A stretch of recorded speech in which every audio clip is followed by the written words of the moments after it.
Ele viu um anúncio no jornal, no americano, e estava passando um revival do Orfeu. E ela quis ir ver, e ele foi junto com ela. E eles estavam assistindo o filme, ele dá uma reproduzida, fala um pouco como que era o filme, sobre o carnaval no Rio de Janeiro e tal e coisa. E ele falou assim, acho que já deu, ele queria ir embora já, que já tinha visto para ele o filme. Aí disse que ele virou para a mãe assim, quando ele olhou, ela estava completamente transtornada, viajando na história, e ele percebeu o quanto que aquele filme tinha sido importante para ela, por até estar revendo aquele filme com aquela. Boa noite. Boa noite. Meu nome é Sara. Voltando a falar do cinema brasileiro, particularmente um dos clássicos assim, sobre os filmes do Amácio Mazzaropi. Eu gostaria de saber o que você acha dele como ator e sobre os filmes dele. Mazzaropi, uma maravilha. Desculpe, isso aqui é falta de ar, tá? Não estou bocejando de sono. Eu estou com falta de ar, portanto estou respirando meio errado aqui, então esses bocejos são para... Mazzaropi, eu adoro Mazzaropi, eu vi os filmes de Mazzaropi. O cinema brasileiro teve alguns fenômenos populares muito fortes, como Mazzaropi, Oscarito, Grande Otelo, teve as Chanchadas da Atlântida, que eram filmes muito populares e de sucesso, que tinham sua origem no teatro de revista. O Mazzaropi, eu tentei fazer a mesma coisa com o Cafundó, mas não consegui. O Mazzaropi, ele ia com o filme, ele passava o filme e depois fazia um show, ele cantava. Todos os filmes do Mazzaropi geralmente tinham números musicais, assim, e lançava disco, e depois ele cantava ao vivo, pegava logo o dinheiro no fim do filme e levava embora, porque senão rouba o dinheiro do filme, né? Que não tem lá o dono do filme para contar o dinheiro. Eu sou fã do Mazzaropi, até fiz um filme agora há pouco tempo que era um filme sobre o Mazzaropi, chama-se Tapete Vermelho, um filme brasileiro que conta a história de um pai que quer mostrar um filme do Mazzaropi para o seu filho, que ele quer que o filho veja um filme do Mazzaropi. O que houve no cinema brasileiro é que ele perdeu um pouco, num determinado momento, o contato com o público, porque eu acho que isso foi também um problema que foi a ditadura militar que nos trouxe como presente também. O que acontece? Esse cinema popular do Mazzaropi, do Oscarito, do Grande Otelo, as Chanchadas e tal, eles não tinham um compromisso político nem nada, eram filmes a fim de divertir o público. E o público se divertia muito. Eles sabiam fazer filmes para divertir o público. Mas quando veio a ditadura e tal, valorizou-se muito o cinema novo, um cinema de inclinação mais forte para o lado político, mas que nem sempre era tão divertido e tão agradável de se ver quanto os filmes outros. Então, rompeu-se um elo entre as pessoas, que, assim, e depois também aparece a televisão, que supre a necessidade de drama que as pessoas têm, né, com suas novelas, né? No Brasil nós tivemos a sorte de manter a nossa língua sendo falada na dramaturgia, através da novela. Por mais críticas que você faça à novela, ela populariza atores brasileiros, ela fala de temas brasileiros, se bem que de uma forma mais diluída, mas fala, né? Porque a gente poderia nem ter nossa língua sendo falada porque o ser humano tem uma necessidade de absorção de situações dramáticas, né? O que é o cinema? O que é o teatro? O que são reproduções dramatizadas da vida da gente, né? De cada um de nós. E tem pessoas que se especializam em fazer isso, em contar isso, em fazer isso ser entendido pelos outros, né? O que é uma tragédia? O que se deseja num filme?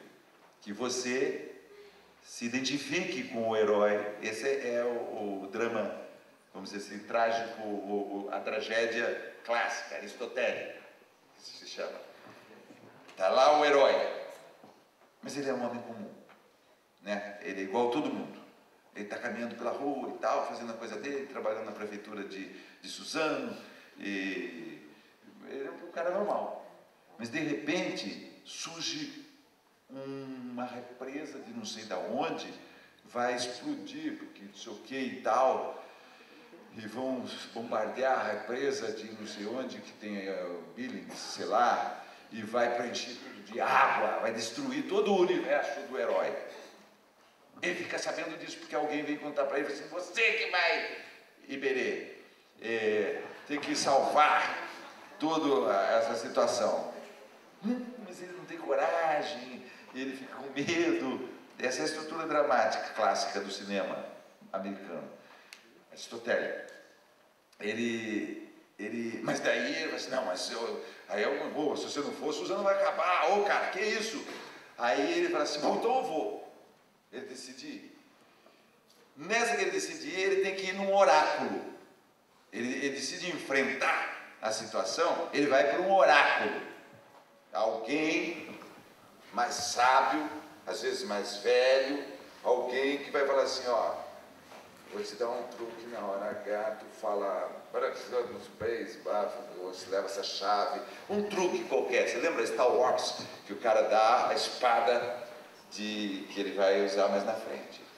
E aí ele fala assim, bom, agora eu já sei alguma coisa, né? Estou imbuído, estou falando uma besteira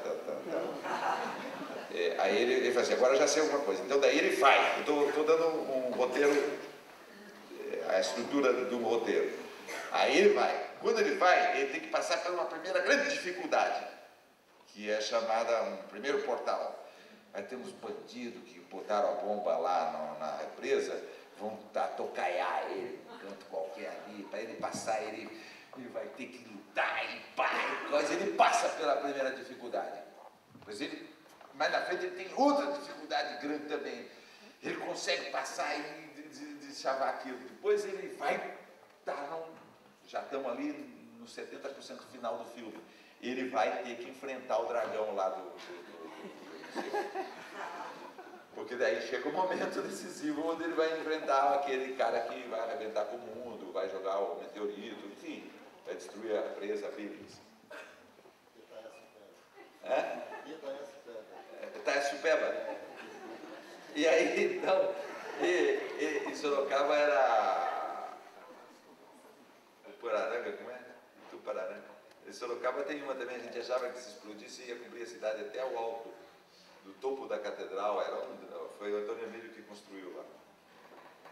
Lá ele vai usar aquela arma, aquele truque que aquele velho o oráculo deu para ele, então ele vai destruir o inimigo.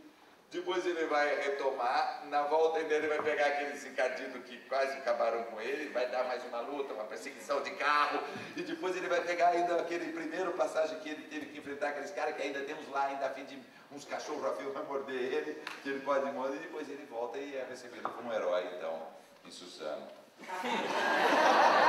Porque o herói tem que voltar, para contar a história, senão a história não existe, né? Se ele não contava, ô meninos, eu vi e tal. Mas você falou das religiões afrodescendentes, né? Você quer coisa mais bonita que os mitos africanos dos orixás?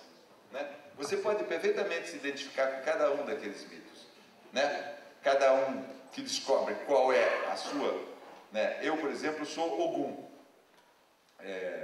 Tenho as características. Então, eu gosto de briga, de guerra, gosto de brigar com a Globo, depois fazer as pazes, ainda bem, graças a Deus. Nunca mais vou brigar. Brigar pelo PT lá na porta da Globo, não é mole não. Não quero mais isso, não. Só para complementar, você vê a história de Ogum, é que nem signo, né? A gente não acredita, mas você vê as características do signo e pensa, porra, às vezes tem a ver. A história de Ogum, eu me identifico completamente. Porque assim, ele quer ser reconhecido e quer ser... Eu adoro que reconheçam o que eu fiz, eu preciso até tomar cuidado com isso. Não reconheceram o que eu fiz. Aquele chato, né? Que fica cobrando o reconhecimento, né? Essa é a história do Ogum. A desgraça dele é porque ele acha que não reconheceram suficientemente o que ele trouxe de despojos de guerra, as coisas que ele conseguiu. Desculpe. Boa noite. Meu nome é Juliana, eu sou da APA, secretária da APA, e eu queria fazer um comentário que de repente pode até ser positivo para o comentário que você fez de que brasileiro não gosta de assistir filme brasileiro. semana passada, que foi a estreia do Alice no País das Maravilhas, do Tim Burton. No Shopping Tatuapé, que é um dos mais visitados de São Paulo, a fila para assistir Chico Xavier estava triplicada. Que bom! E já que a associação é voltada mais para esse público que está entrando agora no audiovisual, eu queria que você desse algumas dicas para esses novos profissionais da área. O que deve fazer, estudar, produzir primeiro, coisa do gênero. Olha, é basicamente o que eu falei, quer dizer, o cinema não está muito distante da despensa da mãe da gente, da cozinha, da casa da gente, né? E hoje isso ainda é mais possível ainda, porque hoje a gente faz foto com um aparelho celular, a gente já tem, eu acho que olhar ali a sua casa, sua mãe, sua família e perceber isso é uma coisa positiva para fazer cinema. Outra coisa é tomar conhecimento dessas estruturas clássicas de narração. Essa estrutura que eu falei mais ou menos aqui é uma estrutura que está num livro chamado A Jornada do Escritor, de um cara chamado Vogler. Esse cara começou a identificar, a estudar a mitologia e como funcionava dentro por exemplo, a estrutura clássica do Aristóteles para contar como que é uma tragédia e como isso podia ser aplicado no filme. Você viu o que eu contei ali? Dá para fazer um filme encaixando direitinho. Quer dizer, existem técnicas de... Tem pessoas que... o roteiro de um filme é uma coisa importantíssima, né? 50% de um filme é o roteiro. E depois é escolher os atores direito, o resto o encaixe tudo bem. Né? E um roteiro tem algumas regras, né? Você tem que apresentar o personagem principal logo, você tem que fechar em cima do personagem principal, fazer a história aí sendo conduzida pelo personagem principal. Existem algumas regras para contar uma história. Agora, basicamente, fazer um filme é a imaginação de cada um, né? Depois, a realização do filme é uma doideira. Eu acho que, por exemplo, um romance é uma coisa muito mais fácil de fazer. Fácil não. Não precisa ligar na tomada e juntar um exército para fazer. Fazer um filme é uma coisa de doido, né? Eu vejo os letreiros do Cafundó e falo assim, gente, quase 15 anos, só para agradecer todo mundo que ajudou e todos que já morreram. Eu vejo o filme e falo assim, que cara já morreu, que já morreu. É uma doideira. Um filme é uma guerra, é uma coisa de batalha, o diretor de um filme é um general, é uma coisa estranha, filme é uma coisa que tem uma hierarquia. Então eu acho que é isso, qualquer profissão é estudar, né? Não tem graça a gente que não lê livro, né? Eu não tenho a menor graça de conversar com pessoas que não leem livro, não sei. Não li Machado de Assis, não li isso, não sei. Juventude, se eu vou fazer uma aula, dar uma aula assim, quem leu tal coisa? Esses que me interessam, os outros não me interessam mesmo. Porque ver novela quando vê, né? Eu vi Viver a Vida, grande coisa. Né? Agora, quem leu um livro bom, inteiro, aí esse cara já adquiriu uma outra experiência. Né? Por exemplo, o cara leu Um Defeito de Cor. Toda aquela vida toda ele vai assimilar tudo aquilo. Um romance bom é uma nova vida que você ganha. Então eu acho que não tem nenhuma saída a não ser a leitura mesmo de bons livros. Eu acho que essas pessoas vão ser as diferentes, que vão ser os 4 que vão estar na Cinemateca de Londres, porque lá tinha um cara da Índia, tinha outro cara do Paquistão, tinha 5 lá, mas cada um era um doido de um lugar lá, né? Porque tem isso. Eu acho que a literatura é a fonte de tudo, gente. Eu acho isso, honestamente. Por isso que eu vou lá para a Flip. Eu acho que o cara que senta e escreve o seu livro... Tolstói. O cara lê 2 livros do Tolstói, Guerra e Paz e Ana Karenina, pronto, acabou. Que formação que vem ali, humana e tudo mais, né? Então eu acho que cineasta precisa ler também e tal. Eu acho que é isso. Você falou outra coisa. Chico Xavier, eu não vi ainda, mas eu vibro quando acontece de filmes filmes brasileiros fazerem sucesso, mesmo quando sejam esses filmes meio televisivos, que parece que não é o caso do Chico Xavier, né? Filmes como sim, você, dois, não sei o que e tal, mas enfim, são filmes, passam no cinema. Desculpa. Boa noite, meu nome é Paloma. Eu gostaria de perguntar, assim, é uma pergunta de minha curiosidade pessoal, sobre os filmes, as novelas que eles passam, assim, cenas de sexo, que parece, assim, que realmente é uma verdade, assim, passa um amor. Porque eu acho que o sexo, na verdade, por si, ele é uma coisa muito íntima das pessoas, assim, né? E lá eles passam uma realidade que você fala, uau, que é isso, né? Então eu gostaria de perguntar se realmente essas cenas, se elas são difíceis de passar, se o ator ele já vai apto para fazer essas cenas, como que é? O ator precisa o quê? Se ele vai apto para realizar essas cenas ou não, assim. Precisa o quê? Ator precisa o quê? Ele vai apto. Olha, Paloma, olha, uma das músicas mais bonitas que eu já ouvi até hoje é a Caetano Veloso cantando aquela Paloma, você já ouviu? No LP, como chama aquele LP? Fina Estampa, que eu acho que é uma música. Ouça essa música no Fina Estampa, uma paloma, que ele canta cucurucucu, paloma, lindo, saiu isso? É tão lindo que o Almodóvar colocou no filme dele, Caetano cantando, isso. Vocês viram esse filme do Almodóvar? Ele bota o Caetano cantando e depois agora o Werner Herzog quer colocar essa música também no filme. Mas eu adorei a sua pergunta. Que bom. E inclusive quando eu falei aqui no começo, eu falei exatamente para que perguntassem, porque não existe critério para perguntar qual que é. Isso é uma curiosidade e uma dificuldade e é uma das coisas mais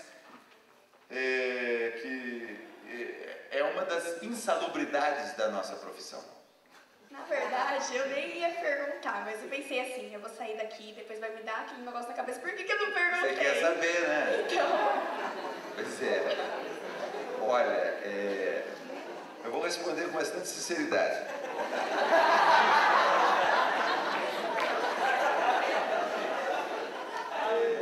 Eu tinha um amigo, ator maravilhoso, grande ator brasileiro, chamado Chiquinho Brandão, que era do Ornitorrinco.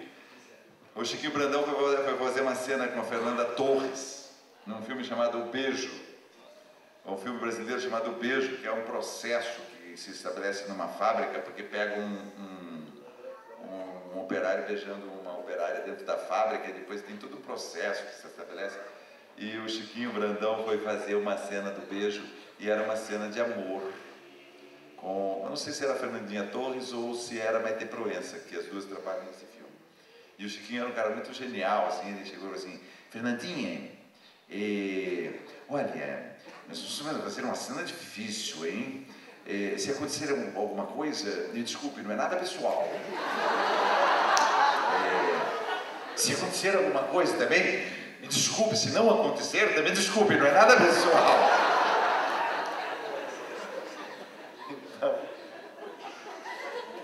Então, é assim, ele estava querendo dizer para ela assim, né, explicando, não precisa explicar, né? Ele estava querendo dizer o seguinte, eles iam se agarrar, se beijar, podia ser que, né, um drops aparecesse no bolso. Lembra aquela piada do drops?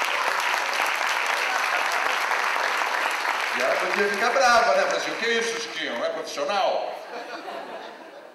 E também podia ser que o drops não aparecesse, daí ela ia falar assim, então acho que não gostou. No fundo, o ator é uma profissão é uma profissão que tem suas limitações e tudo, mas o ator aprende logo. Então tem algumas pessoas que vêm dar um curso de teatro, tu não faz o cara que vai dar o curso assim, todo mundo nu! A gente fala assim, pô, aquele cara que doido, quer botar todo mundo. Às vezes o cara é um grande cara, ele só está mostrando logo que é isso aí. Que não dá para a pessoa, por exemplo, um ator, não dispor do seu próprio corpo. O que acontece com um ator? Ele é julgado pelo seu próprio... Primeira coisa, é fisicamente julgado. Tem gente que olha assim, Tony Ramos, não vou com a cara do Tony Ramos, muito peludo. Ninguém está vendo se o cara é talentoso ou não. Né? As pessoas estabelecem uma relação com o ator que é de empatia ou não empatia, mas não é explicável. Então o ator, ele vivencia, ele tenta, o ator tenta, de verdade, fazer o personagem dele. Ele não perde a consciência. Enquanto ele está no palco, ele sente o movimento da plateia e tal, mas ele quer chegar, ele quer ser o mais sincero possível. Essa é a escola de formação de ator brasileira, clássica, que é o Stanislavski. Até hoje o que vigora no Brasil é o ator que representa de forma natural, tentar a naturalidade da interpretação. É isso que se usa no cinema, a naturalidade. É isso que se usa no teatro, tentar a naturalidade. Isso foi um teórico chamado Stanislavski, um russo, que tentou entender como que é isso. Então o ator, o Plínio Marcos dizia que o ator agarra até em fio desencapado para fazer bem o papel. Então, se ele é levado a olhar para uma mulher, deixar aquela mulher, e ele quer fazer o espectador acreditar que ele deseja, e que há um desejo, pinta um desejo. Né? Então, pode pintar um desejo entre as pessoas que estão fazendo. E ele pode ser, por isso que não é que ator se separa mais do que qualquer outro, né? Médico também se separa, professor também se separa, todo mundo se separa, mas o ator separa na frente de todo mundo, né? Porque às vezes você vê na novela, pô, tá rolando ali, aqueles dois ali, então eles estão tranquilos, porra. Você vai vendo que eles estão apaixonados, e às vezes um é casado com o outro, e outro é casado com o outro, e daí se separam, aí sai na revista Amiga, lá, o lar desfeito, crianças, né? Porque acontece, porque é falível. Agora, também pode-se fazer profissionalmente. Duas pessoas podem fingir que estão se beijando sem que estejam se beijando com movimentos, né? Agora, tem um diretor, no caso da novela, desesperado para que aquilo seja de verdade. Bota a língua aí, pô! Ele grita. Desculpe o grito. Mas é que é desesperador, às vezes, para o ator e para a atriz tentar tocar um trabalho e sabendo que já está num nível, vamos dizer assim, de pântano, né? Porque, óbvio, você está abraçando, beijando, não sei o que, pode ter alguma coisa, mas você pode vir a se encantar pela sua parceira, digamos. Então, é de verdade. E também não é, às vezes não é, porque às vezes tem duas pessoas que estão muito bem casadas, muito bem resolvidas e tranquilas, e vão lá, fazem a cena, se beijam e tal. Eu não estou falando de sexo, geralmente você faz tudo, tem diretores que não sabem o que fazer, fazem assim, aí tá a cama, deita aí, faz um negócio aí, eu filmo aqui. Tem cara que faz isso. Mas bons diretores decupam a cena, como se chama, né? Faz assim, aqui, quando você for a mão aqui, a gente corta para cá, aí vai tudo por partes. Tem uma série de pessoas dentro do estúdio, juntos, trabalhando, todos sérios. De vez em quando surge uma piada. Vocês viram um filme meu que eu fiz chamado A Casa da Mãe Joana? A Casa da Mãe Joana. Se eu tivesse uma vergonha na cara, não faria aquilo. O que prova que... Era impressionante, porque tinha uma cena que aparecia só com uma flor assim, amarrada na perona, quer dizer, pelado com uma flor amarrada, e todo mundo dando risada. Quando eu apareci com aquela figurina, todo mundo morreu de dar risada dentro onde a gente estava filmando. Aí eu assim, agora Paulo, você tem que ficar de quatro no chão assim pra cá, assim. E eu olhei, a câmera estava lá. Eu falei assim, peraí. O câmera é um cara distintíssimo, Lauro Escorel, genro do Antônio Cândido, membro do Partido dos Trabalhadores. Eu sou Lauro Escorel, todos os servos, Lauro, veja o que você está mostrando aí, porque essa posição é indefensável, né? Então, sabe o que é? É igual a qualquer lugar, entende? Só que, por exemplo, o consultório, a secretária do médico, não tem alguém que fala assim, agora beija o médico aqui. Não tem isso, na televisão tem, né? Eu estou fazendo teatro agora e tem uma cena grave com uma parceira minha no teatro, na peça que eu estou fazendo agora. A gente tem uma cena que a gente se abraça e se beija e tal. E a gente faz educadamente todo dia essa cena, assim. Educadamente. Mas, às vezes, não especificamente na cena que a gente se abraça e se beija, mas algumas cenas em que eu fico olhando para ela e eu estou solteiro, né? Então, eu fico meio encantado por ela, assim, enquanto mas ela está casada, né? Como diretor da peça. Aí eu fico olhando assim, eu fico meio encantado. Mas isso não quer dizer que você vai levar alguma coisa adiante, gente. A gente é racional até um bom ponto, né? Então, tem sempre o ser humano, ele não faz tudo o que ele quer fazer, né? Então, você vai calculando as suas ações e reações. Mas esse assunto é interessante. Agora, hoje, nas novelas para moçadinha, mais jovens, então tem aqueles beijos que eles fazem questão de mostrar bem de lado e fazem questão de dar uma separada e ficar um espaço para parecer língua indo e voltando, né? Para mostrar que o negócio é sério. Eu não sei, eu acho que o que você mostra às vezes é muito menos interessante do que você sugere, né? Do que é sugerido. Mas essa é uma questão que se discute muito. Tem muita gente que fica grilado, que é uma parte difícil do trabalho de fazer isso. Não é fácil, é difícil porque é grave, porque mexe com os sentimentos das pessoas, né? Já respondi? Então, não esclarece nada, mas assim, é isso. É isso, às vezes está rolando, às vezes não está rolando, às vezes até gostariam que rolasse, mas não rolou, às vezes o diretor gostaria que rolasse, mas não rolou, às vezes, enfim. Eu tinha um amigo meu que ele comia muita cebola na hora de fazer.